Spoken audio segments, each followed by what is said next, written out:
My husband and I got into an argument and we talked we talked it over, and I went to give him a hug and he didn't want to hug me, which triggered me and my rejection wound. And then he left to go run an errand and he didn't say goodbye to me, and that made me feel abandoned, my abandonment wound.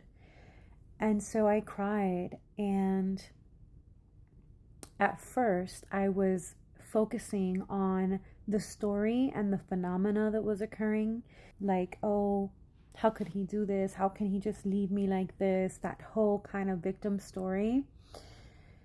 But then as a healer, as a coach, as a spiritual teacher, and an inner child healing practitioner, I've done enough work to understand that any trigger, especially when we're focusing on the other, is a distraction to keep us from accessing the wound itself, the core of the wound, the root of the wound, and where it comes from.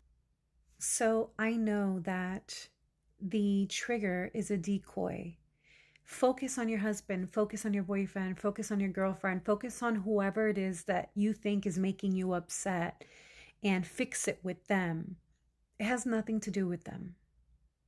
It has to do with going within to understand why this is a trigger to begin with. Why do you become activated? What is the trauma or the wound underneath that's being activated? So, like I said, I realized abandonment was being activated and rejection. And so the medicine is not to talk to your spouse or try to have them see your way or anything like that.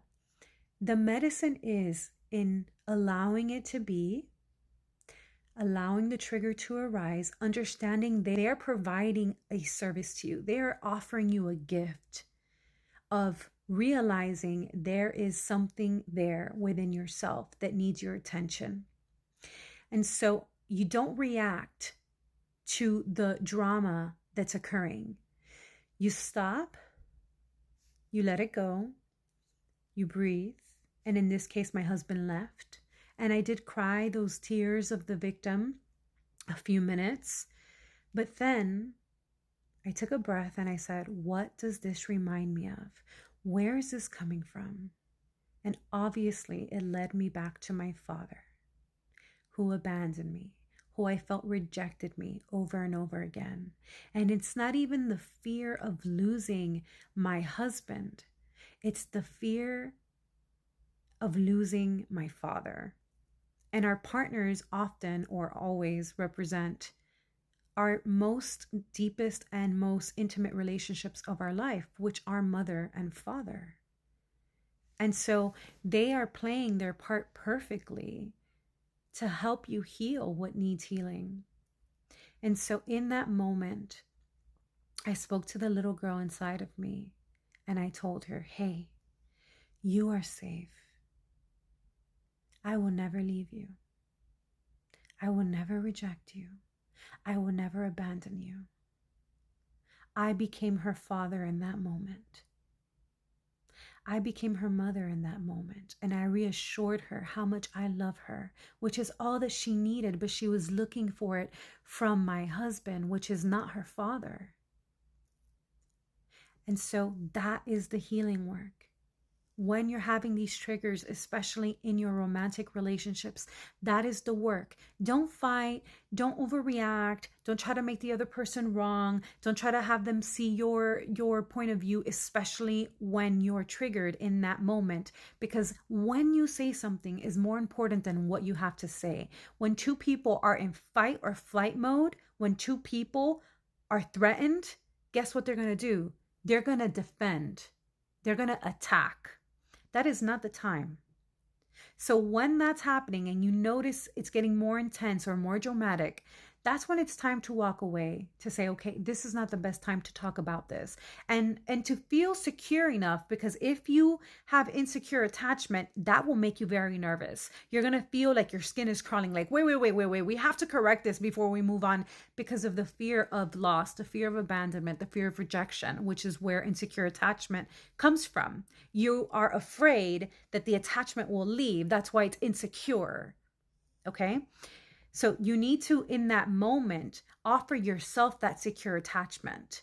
The medicine is to have secure attachment to yourself, to your inner child. So no matter what happens with another, no matter if they leave or stay or reject you or desire you, it doesn't matter, because you've got you. You have a secure attachment within yourself. You have this security within yourself. And that's what is most important. That's the only thing that's important, because you cannot control other people, and they are not your anything. They do not live for you. They are souls on their own sacred path. So they have their own journey to walk. They're not living their life for you, but you are living your life for you. People may come and go. When the lessons are complete, the teachers will change, but you always remain. So it's about becoming the mother and father to the child within, the wounded child within yourself, and also creating that secure attachment within yourself. So at that time, it's not the time to talk when emotions are high, because you're literally using your emotional primitive brain, not your rational mind, not your logical brain. So you cannot process information at that time. This is like scientific. This is not like woo-woo stuff. Okay? So that's not the time to talk. You distance yourself, you create some space, and then you don't focus on the other. You go within yourself. What does this remind me of? When did I feel rejected in the past? When did I feel afraid of being left? When was I left behind? When was I betrayed? When was my trust betrayed? When was I hurt by someone else? Was it my father? Was it my mother? Was it someone else that I loved and trusted? And that's where the work is. That's where the wounded child is. That's where the child is still holding on to pain. And that's why it's being activated, because it needs to be healed. And that's when you offer yourself the healing that is needed. You don't look for it from another person. You say to yourself, I love you.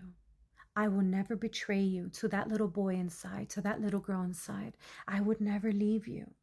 I would never betray your trust. I would never reject you. I would never replace you with someone else. I am always here for you. You are the most important thing for me. It doesn't matter who comes and goes, because I've got you. And you've got you. You will never self-abandon. You will never self-betray. You will never self-neglect. That is the medicine. And once you feel that power and that strength and that healing, then you can talk to your partner. Then you can talk to the other person.